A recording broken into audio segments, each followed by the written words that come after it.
my name is Derek and today I'm going to be showing you a repair. The repair today is going to be an HDMI on a PS5. I'm going to share with you some of my tips and tricks on how to make this repair super easy. Let's get into the video.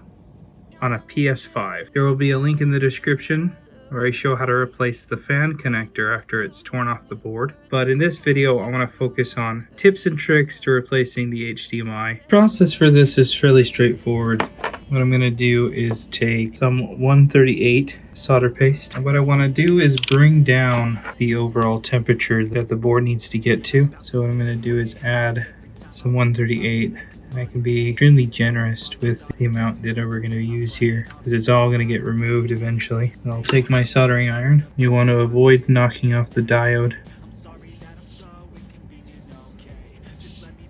And what we're going to do is basically mix the solder with the factory solder, bringing the overall temperature that it needs to get to down. So I'm just going to keep moving this around, and that 138 is going to blend in with the factory solder. Let's go on the other side and do the same thing.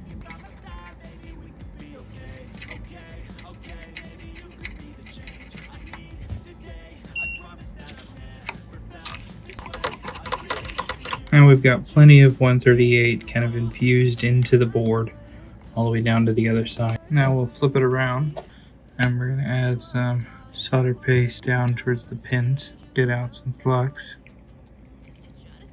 Take our iron and we want to mix as well the 138 onto the pins. Now there's a little capacitor that we need to avoid.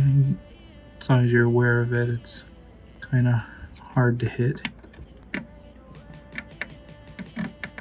Alright, now that we've gotten some 138 on all of the pins there, I know that when we heat this up, the solder that's mixed into the legs, the solder that's on the pins, everything's going to pull off cleanly without pulling any of the pads. So what I'm going to do is I'm going to come in from below and we're going to heat up the board, the entire board, and that's going to liquefy the solder that we've put on in the legs and on top of the board as well. And when it's ready, it's just going to come off. Got my temperature set as high as I want it.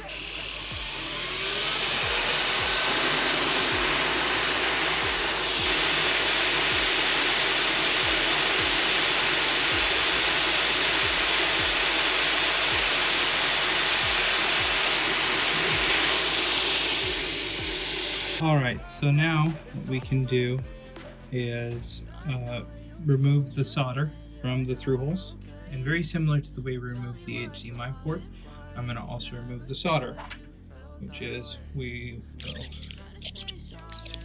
will load up our solder sucker, take the heat from below, and when it's ready, we'll pull the trigger.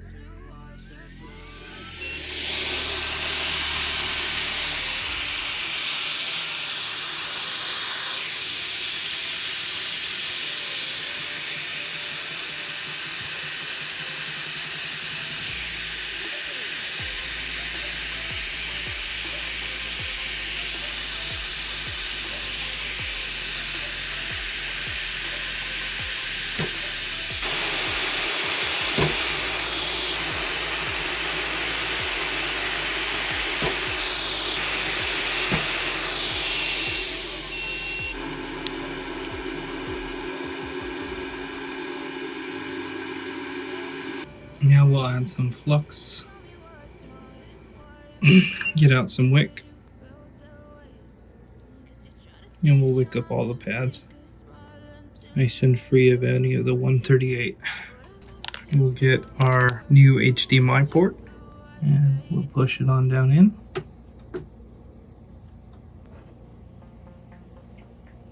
Now I've got my 183 solder paste I'm going to use for the rest of the repair. Starting with the legs here, the through holes.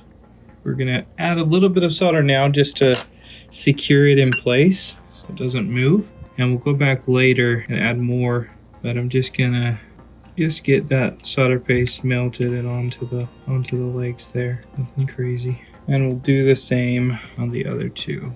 A little bit with the iron. And that'll be enough to hold it in place. Now we'll go over to the microscope because all of that was able to comfortably do by eye.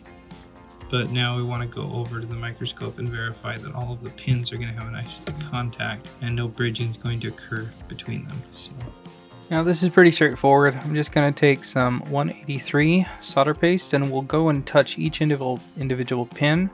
I really don't mind if there is bridging at this point because it actually will serve to help me out. We'll add some flux when necessary and continue to move that solder around.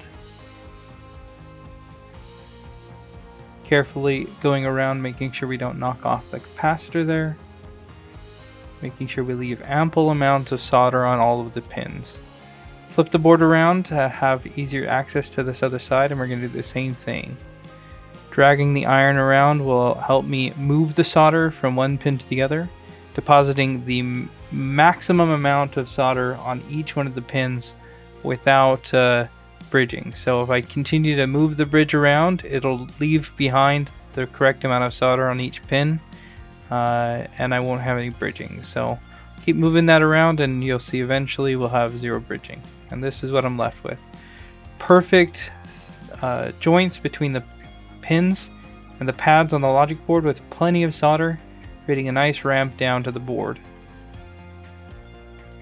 So the last step that I like to do after ensuring that every single pin is perfect, no bridging, plenty of solder, nice and strong, is just reinforce the legs. We're going to go in and add some extra 183 to both sides there. I'm going to come in with my hot air.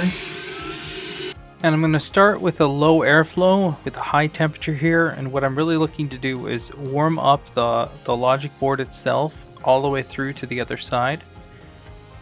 As I do this, the solder will begin to pool and collect around the individual legs, and the solder will travel all the way through and up the legs on the other side of the board, giving me a solid joint. So I'm going to increase the airflow now that the board's warming up, and I'll continue to increase it until I get a nice pool of solder collecting around each one of the legs.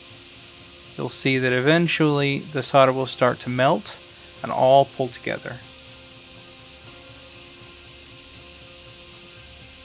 You can see some bubbling from below. That means that the flux and solder is traveling to the other side of the board, which is a good sign.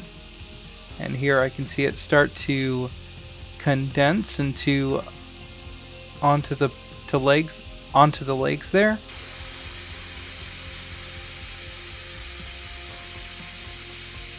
And eventually it'll all dive down through to the other side of the board.